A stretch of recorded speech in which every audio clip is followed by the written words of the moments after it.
Olá, eu sou o professor Evandro Ramos, do seu curso técnico em enfermagem. Estamos trabalhando aqui a disciplina Enfermagem Cirúrgica. Dando continuidade então às aulas anteriores, você já viu a organização desse setor cirúrgico ou da clínica cirúrgica. Você já compreende até aqui quem é o tipo de paciente que está aqui nessa clínica e nesse sentido a gente consegue então aprofundar um pouco mais de conteúdo, porque você já entende agora que o paciente cirúrgico, ele tem o seu período pré-operatório, intraoperatório e pós-operatório, sendo que o pré e o pós é feito aqui na clínica cirúrgica, certo? E o intraoperatório feito dentro do centro cirúrgico, que é objeto de uma outra disciplina, tá bom? Então a gente abordando tanto o pré e o pós, você já visualiza algumas questões importantes sobre as condutas a serem realizadas com esse paciente e nós vamos agora abordar o item 6 do seu material e vamos trabalhar algumas alterações fisiológicas e também complicações que podem aparecer no pós-operatório. Ok? Então vamos fazer algumas aulas relacionadas literalmente às complicações e o que a gente pode fazer de cuidado de enfermagem para o paciente relacionado a essas complicações no pós-operatório, ok? Vamos lá. Nessa aula especificamente nós vamos falar sobre o estado de choque, tá? Quando a gente fala em choque relacionado à saúde, a gente não está falando de choque elétrico, tá bom? Nós estamos falando de um estado específico metabólico ou até mesmo de alterações fisiológicas que podem levar até mesmo ao óbito. E nesse sentido, é um fator importante para nós profissionais da área da enfermagem estarmos atentos aos sinais e sintomas e também conhecer os seus tipos de estado de choque, justamente para atender melhor os pacientes no pós-operatório, ok? Vamos lá? Bom, o choque, literalmente, ele pode ser definido como uma depressão, tá? Uma depressão de todos os centros vitais. Quando a gente fala sinais vitais, você lembra da frequência cardíaca, frequência respiratória, da temperatura, da pressão arterial, certo? Os 4 sinais vitais principais. E os que estão relacionados com ele, como por exemplo, a oxigenação, a saturação de oxigênio, e vai estar relacionado a esses sinais vitais. Então, quando eu tenho uma supressão, quando eu tenho uma diminuição, uma depressão dos sinais vitais, o nosso organismo ele começa a entrar em colapso, ele começa a entrar em mau funcionamento. E esse mau funcionamento, em algumas das situações, é chamado de estado de choque. Nesse sentido, então, é devido a uma deficiência de sangue e oxigênio, tanto nos tecidos quanto em alguns órgãos do nosso corpo, ok? Então grava essa definição, esse conceito do estado de choque. É uma depressão de todos os centros vitais devido à deficiência de sangue e de oxigênio. Então faltou oxigênio, faltou sangue, vai levar ao estado de choque, ok? E existem alguns tipos para a gente poder diferenciar, principalmente a causa, o objeto causador desse estado de choque em específico, tá bom? O estado de choque, ele também é uma complicação muito grave e frequentemente acontece no pós-operatório. Por isso, especificamente, a gente vai trabalhar aqui dentro dessa disciplina. Mas você também verá esse conteúdo a respeito do choque lá na enfermagem do paciente crítico, lá em CTI e UTI. Você vai ouvir falar também do estado de choque em urgência e emergência pré-hospitalar, porque esse estado de choque ele tanto está ligado com o paciente em situações de pós-operatório, como pode estar ligado também ao paciente crítico, tanto intraoperatório como pré-operatório. Ok? Então é um assunto bastante importante, é bastante interessante também para a gente entender e começar a fazer um tratamento e um cuidado de enfermagem mais expressivo. Quais são os tipos, então, professor, relacionado ao estado de choque? Nós temos o choque hipovolêmico. Quando a gente fala em hipo, é uma diminuição da quantidade. Nesse caso aqui, a gente está falando de volemia. Em específico, a gente está falando da quantidade de sangue. Ok? Choque hipovolêmico. Nós temos o choque neurogênico, onde vai acontecer um distúrbio, uma dificuldade no funcionamento literalmente do cérebro. Nós temos o choque cardiogênico, que está relacionado diretamente com o funcionamento do coração, um distúrbio no seu funcionamento, e aí, é claro, vai acontecer um distúrbio, uma alteração no funcionamento de bomba do coração, ok? Nós temos também o choque séptico, que está ligado também a uma septicemia ou uma infecção generalizada, e existe também o choque anafilático, que está relacionado principalmente com reações alérgicas, tá bom? Então nós temos, de maneira em geral, esses tipos de estado de choque. Em algumas literaturas, tá? Em alguns livros, em alguns materiais e até pesquisa na internet quando você for fazer para complementar esse conteúdo, você poderá enxergar também e visualizar por outros atores outros tipos de choque, mas eles vão estar enquadrados nesses tipos aqui em específico, tá bom? Então, de maneira em geral, nós temos a classificação do choque hipovolêmico, cardiogênico, anafilático, séptico e neurogênico, ok? Bom, só para você entender essa outra visão dos tipos, nós temos o choque cardiogênico hipovolêmico e eu tenho uma outra classificação aqui chamada de distributivo e obstrutivo. Tudo relacionado à causa desse desenvolvimento desse distúrbio. E no caso do distributivo, ele está relacionado com uma distribuição, uma dispersão, uma origem de dispersão. Então, nesse sentido, eu tenho o choque anafilático, que ele vai literalmente acometer todo o sistema corporal, por isso que ele é distributivo. O choque neurogênico também, que vai fazer uma porção geral no corpo inteiro. E o choque séptico também, que vai ser distribuído pelo corpo inteiro. Então, em algumas literaturas, você pode encontrar nesse tipo de classificação também, além daquela classificação que vimos anteriormente, ok? Mas como você consegue observar, nós estamos falando dos mesmos tipos de choque, tá bom? Vamos lá, vamos aprofundar algumas questões aqui. O choque hipovolêmico, anota aí no seu caderno, ele está relacionado com o volume intravascular diminuído. Então, sempre que ocorrer uma diminuição do volume intravascular, vai acontecer o choque hipovolêmico, tá bom? Quando acontecer, obviamente, uma capacidade prejudicada do bombeamento do coração, nós vamos ter o choque cardiogênico. Isso vai fazer com que, lembra da definição do choque? Vai fazer com que diminua a quantidade de sangue e de oxigênio, ok? No corpo.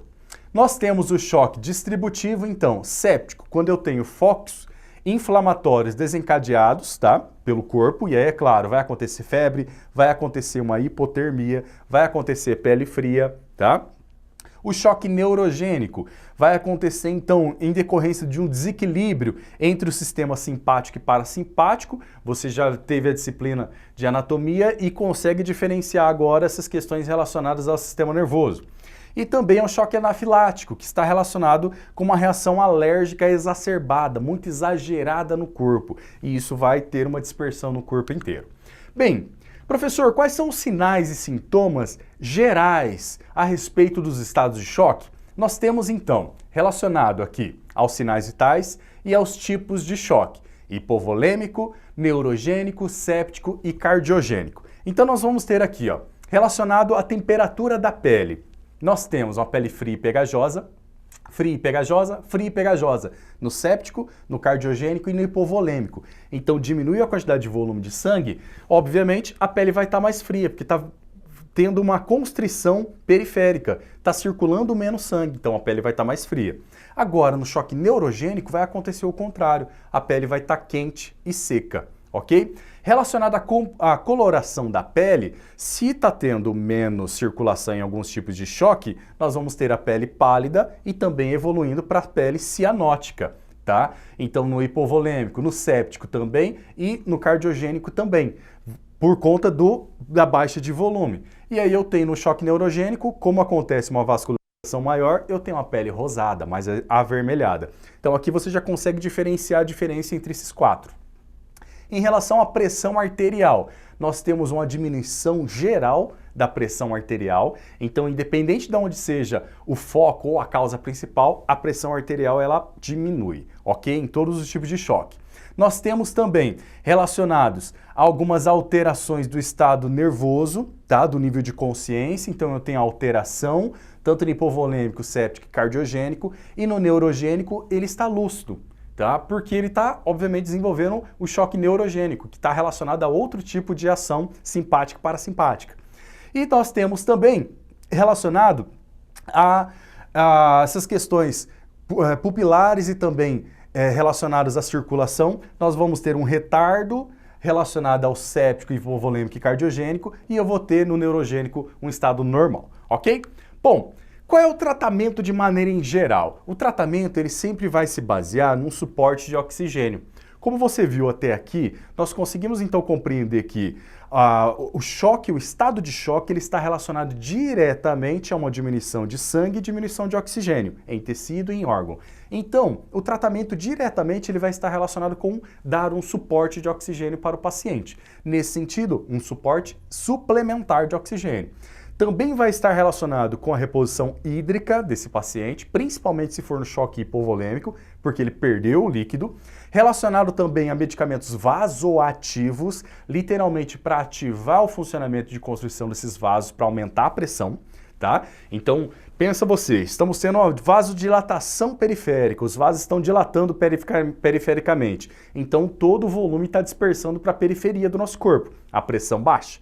Se eu tiver uma constrição dessa vasodilatação periférica, eu tenho, obviamente, um efeito contrário, né, uma constrição, e aí eu tenho uma ação de elevação da pressão arterial, que é o que a gente precisa.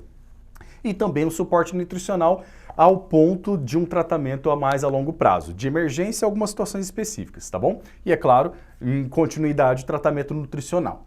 Em relação ao choque hipovolêmico, nós temos alguns estágios desse choque hipovolêmico que está relacionado com a perda de volume. Então ele está geralmente relacionado a hemorragias, tá bem? Então isso pode acontecer no pós-operatório, na hemorragia da cirurgia, um pós-operatório relacionado à hemorragia que não teve uma causa identificada anteriormente, pode estar relacionado também a um trauma desse paciente cirúrgico, e aí ele vai para o centro cirúrgico relacionado a esse processo de hipovolemia, ok? Então nós temos aqui alguns estágios, estágio 1, 2, 3 e 4. No estágio 1, ele perdeu aproximadamente 15% de volume de sangue corporal. No estágio 2, de 15 a 30, no estágio 3, de 30 a 45, no estágio 4, mais de 45% de sangue ou de volume corporal, ok? Eu quero que você já entenda que, nesses aspectos aqui, quanto maior a perda, maior a gravidade desse paciente, ok? Relacionado ao choque cardiogênico, nós temos um distúrbio no ritmo e também na condição relacionada a arritmias, desordem estrutural como o infarto agudo do miocárdio, por exemplo, lesões valvares, ok? Miocardiopatias, miocardites também e ação de determinadas toxinas que pode acontecer em estado de choque, no estado da sepse, por exemplo. É causado o choque anafilático pela reação anafilática ou uma reação alérgica exacerbada. Tem pacientes que desenvolvem uma reação alérgica a medicamentos. Tem pacientes ou pessoas que desenvolvem uma reação alérgica à picada de mosquito, a picadas de formiga, por exemplo, a venenos de algum tipo de animal peçonhento. Então é importante compreender essa causa para poder atuar de maneira mais assertiva. E nesse sentido, acontece no choque anafilático uma resposta do próprio corpo muito exacerbada para aquele tipo de estímulo. Quais são os principais sintomas do choque anafilático? Edema de glote. Então a pessoa quando está desenvolvendo literalmente um choque anafilático, ela tem um edema na glote e isso faz uma obstrução das vias aéreas superiores. Isso vai desenvolver também outro sintoma como tosse e a dificuldade de respirar, dispneia, ronquidão, o estridor e sibilo e ronco e crepitações, que são literalmente alguns sons auscultados na cavidade pulmonar, prurido, que vai ser coceira, urticária, angioedema e sensação de calor por conta, literalmente, do rubor e da alta vascularização que pode acontecer. Quais são as principais intervenções relacionadas ao cuidado de enfermagem quando eu falo de choque anafilático? Remover o antígeno, literalmente a causa do agente anafilático ou da resposta imunológica que está acontecendo naquele indivíduo, tá? Deflagrador. Realizar também, quando for em situação de emergência, uma cricoidostomia. Por que a gente vai fazer uma cricotireoidostomia? Que vai ser aquela perfuração de emergência na cartilagem cricóidea, não a traqueostomia, vai ser de emergência. Por conta, literalmente, da obstrução das vias aéreas aqui do edema de glote. Nós vamos ter também uma importância relacionada a cuidados de enfermagem com a proteção da via aérea e ventilação mecânica em algumas situações. Lembrando que a cricotireoidotomia nós vamos fazer em situação pré-hospitalar. Colocamos aqui para você entender como é bastante relacionado às questões pré-hospitalares também do choque. O choque neurogênico e obstrutivo, ele também está relacionado com a vasodilatação, que ocorre como consequência de uma perda de um equilíbrio que vai acontecer, literalmente entre as estimulações parasimpáticas e simpáticas. É muito comum no cenário de traumas, ok? De maneira em geral, principalmente pré-hospitalares ou fora do ambiente hospitalar. Nesse sentido também pode acontecer relacionado a algumas lesões, tá bom? De maneira bem mais expressiva ou extensas. Quais são as causas e o tratamento relacionado, então, de maneira em geral, ao choque neurogênico e obstrutivo? Nós temos como causa tamponamento cardíaco e aí como tratamento a periocardiocentese, que vai ser literalmente uma punção, e a drenagem desse líquido que estiver aí na cavidade pericárdica. Nós temos outra causa, como a embolia pulmonar, uma causa do choque neurogênico e obstrutivo, a embolia pulmonar, e como tratamento, fazer o uso de anticoagulação sistêmica e também trombólise, para literalmente quebrar os trombos e diminuir o dano, a lesão causada pela embolia pulmonar no organismo. Outra causa, o pneumotórax hipertensivo e como tratamento fazer uma toracostomia, que é literalmente fazer uma punção na cavidade, drenar esse líquido, ok? Ou fazer uma descompressão torácica em caso de ar também. Nesses sentidos, a gente consegue visualizar então essa classificação como sendo bastante importante e ela está relacionada com a causa.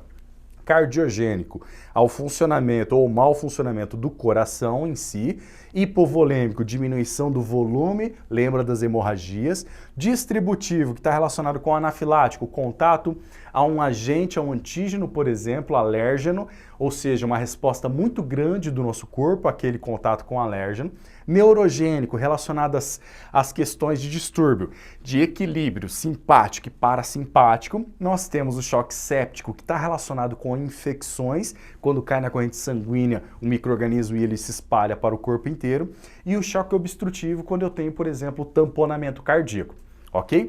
Bom, nesta aula nós trabalhamos o item 6 do seu material e falamos especificamente sobre o estado de choque.